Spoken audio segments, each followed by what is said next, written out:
யாத்திராகமம் 18ஆம் அதிகாரம். தேவன் மோசேக்கும் தமது ஜனமாகிய இஸ்ரவேலுக்கும் செய்த யாவையும், கர்த்தர் இஸ்ரவேலை எகிப்திலிருந்து புறப்பட பண்ணினதையும், மீதியானில் ஆசாரியனாயிருந்த மோசேயின் மாமனாகிய எத்ரோ கேள்விப்பட்ட போது, மோசேயின் மாமனாகிய எத்ரோ மோசேயினாலே திரும்பி அனுப்பிவிடப்பட்டிருந்த அவன் மனைவியாகிய சிப்போராளையும் அவளுடைய 2 குமாரரையும் கூட்டிக் கொண்டு பிரயாணப்பட்டான். நான் அந்நிய தேசத்திலே பரதேசியானேன் என்று மோசே சொல்லி, ஒரு மகனுக்கு கெர்சோம் என்று பெயரிட்டிருந்தான். என் பிதாவின் தேவன் எனக்கு துணை நின்று பார்வோனின் பட்டயத்துக்கு என்னை தப்புவித்தார் என்று சொல்லி, மற்றவனுக்கு எலியேசர் என்று பெயரிட்டிருந்தான். மோசேயின் மாமனாகிய எத்ரோ மோசேயின் குமாரரோடும் அவன் மனைவியோடும் கூட அவன் பாளையம் இறங்கியிருந்த தேவ பர்வதத்தினிடத்தில் வனாந்திரத்துக்கு வந்து, எத்ரோ என்னும் உம்முடைய மாமனாகிய நானும் உம்முடைய மனைவியும் அவளோட கூட அவளுடைய 2 குமாரரும் உம்மிடத்திற்கு வந்திருக்கிறோம் என்று மோசேக்கு சொல்லி அனுப்பினான். அப்பொழுது மோசே தன் மாமனுக்கு எதிர்கொண்டு போய் அவனை வணங்கி முத்தஞ்செய்தான். ஒருவரையொருவர் சுக செய்தி விசாரித்துக் கொண்டு கூடாரத்துக்குள் பிரவேசித்தார்கள். பின்பு மோசே கர்த்தர் இஸ்ரவேலின் நிமித்தம் பார்வோனுக்கும் எகிப்தியருக்கும் செய்த எல்லாவற்றையும், வழியிலே தங்களுக்கு நேரிட்ட எல்லா வருத்தத்தையும், கர்த்தர் தங்களை விடுவித்து ரட்சித்ததையும் தன் மாமனுக்கு விவரித்து சொன்னான். கர்த்தர் இஸ்ரவேலரை எகிப்தியரின் கைக்கு தப்புவித்து அவர்களுக்கு செய்த சகல நன்மைகளையும் குறித்து எத்ரோ சந்தோஷப்பட்டு, உங்களை எகிப்தியரின் கைக்கும் பார்வோனின் கைக்கும் தப்புவித்து எகிப்தியருடைய கையின் கீழ் இருந்த ஜனத்தை விடுவித்த கர்த்தருக்கு ஸ்தோத்திரம். கர்த்தர் எல்லா தேவர்களை பார்க்கிலும் பெரியவர் என்பதை இப்பொழுது அறிந்திருக்கிறேன்.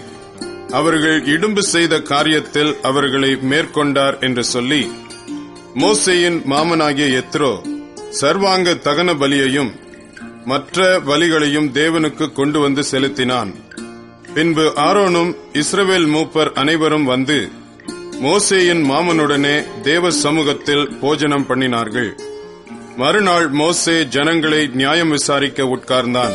ஜனங்கள் காலமே துவக்கி சாயங்காலம் மட்டும் மோசேக்கு முன்பாக நின்றார்கள். ஜனங்களுக்கு அவன் செய்த யாவையும் மோசேயின் மாமன் கண்டு, நீர் ஜனங்களுக்கு செய்கிற இந்த காரியம் என்ன? நீர் ஒன்றியாய் உட்கார்ந்திருக்கவும் ஜனங்கள் எல்லாரும் காலமே துவக்கி சாயங்காலம் மட்டும் உமக்கு முன்பாக நிற்கவும் வேண்டியது என்ன என்றான். அப்பொழுது மோசே தன் மாமனை நோக்கி, தேவனிடத்தில் விசாரிக்கும்படி ஜனங்கள் என்னிடத்தில் வருகிறார்கள். அவர்களுக்கு யாதொரு காரியம் உண்டானால் என்னிடத்தில் வருகிறார்கள். நான் அவர்களுக்குள்ள வழக்கை தீர்த்து தேவ கட்டளைகளையும் அவருடைய பிரமாணங்களையும் தெரிவிக்கிறேன் என்றான். அதற்கு மோசேயின் மாமன், நீர் செய்கிற காரியம் நல்லதல்ல. நீரும் உம்மோட இருக்கிற ஜனங்களும் தொய்ந்து போவீர்கள். இது உமக்கு மிகவும் பாரமான காரியம். நீர் ஒருவராய் அதை செய்ய உம்மாலே கூடாது. இப்பொழுது என் சொல்லை கேளும். உமக்கு ஒரு ஆலோசனை சொல்லுகிறேன். தேவனும் உம்மோடு கூட இருப்பார். நீர் தேவ சந்நிதியிலே ஜனங்களுக்காக இரும். விசேஷித்தவைகளை தேவனிடத்தில் கொண்டு போய் கட்டளைகளையும் பிரமாணங்களையும் அவர்களுக்கு வெளிப்படுத்தி, அவர்கள் நடக்க வேண்டிய வழியையும் அவர்கள் செய்ய வேண்டிய காரியத்தையும் அவர்களுக்கு தெரியப்படுத்தும்.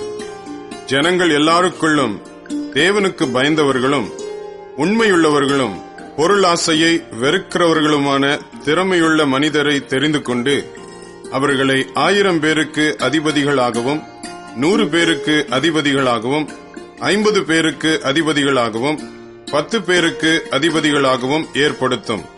அவர்கள் எப்பொழுதும் ஜனங்களை நியாயம் விசாரித்து பெரிய காரியங்கள் யாவையும் உம்மிடத்தில் கொண்டு வரட்டும். சிறிய காரியங்கள் யாவையும் தாங்களே தீர்க்கட்டும். இப்படி அவர்கள் உம்மோடே கூட இந்த பாரத்தை சுமந்தால் உமக்கு இலகுவாயிருக்கும். இந்த பிரகாரம் நீர் செய்வதும் இப்படி தேவன் உமக்கு கட்டளையிடுவதும் உண்டானால் உம்மாலே தாங்கக்கூடும். இந்த ஜனங்கள் எல்லாரும் தாங்கள் போகும் இடத்துக்கு சுகமாய் போய் சேரலாம் என்றான். மோசே தன் மாமன் சொல் கேட்டு அவன் சொன்னபடியெல்லாம் செய்தான். மோசே இஸ்ரவேலர் எல்லாரிலும் திறமையுள்ள மனிதரை தெரிந்து கொண்டு அவர்களை 1000 பேருக்கு அதிபதிகளாகவும் 100 பேருக்கு அதிபதிகளாகவும் 50 பேருக்கு அதிபதிகளாகவும் 10 பேருக்கு அதிபதிகளாகவும் ஜனங்கள் மேல் தலைவராக்கினான். அவர்கள் எப்பொழுதும் ஜனங்களை நியாயம் விசாரித்தார்கள்.